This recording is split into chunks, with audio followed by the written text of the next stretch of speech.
খ্যাদমতে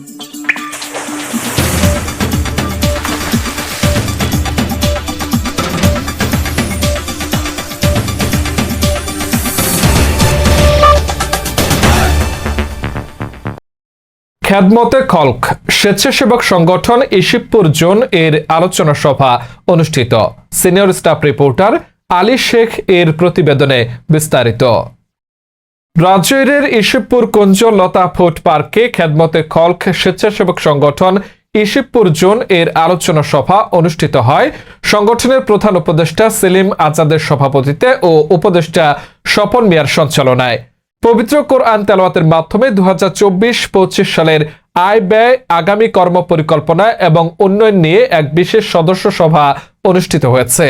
এ সময় বক্তব্য রাখেন সংগঠনের প্রধান উপদেষ্টা সেলিম আজাদ, উপদেষ্টা হাসান মাহমুদ, উপদেষ্টা আলী শেখ, ইসিবপুর কেন্দ্রীয় জামে মসজিদের ইমাম মাওলানা হাফেজ মোহাম্মদ ওহিদুজ্জামান, উপদেষ্টা তুহিন হাওলাদার, উপদেষ্টা বিপ্লব মাতুব্বর, ইতালি প্রবাসী রাসেল খান সহ আরো অনেকেই।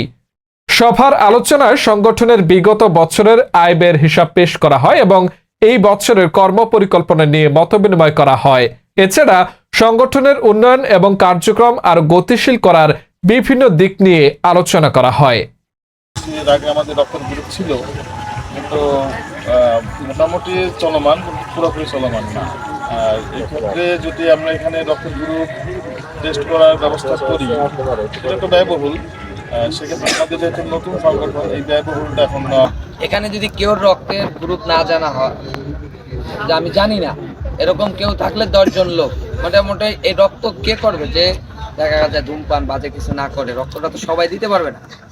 এরকম 10 জন লোক ওই আমাদের বিপ্লবের সাথে যোগাযোগ করবে, আমাকে রাসেল, প্রবাসী রাসেল, সেইটার টেস্ট করাইয়া এটা সে রিপোর্টটা তাকে দিয়ে দিবে।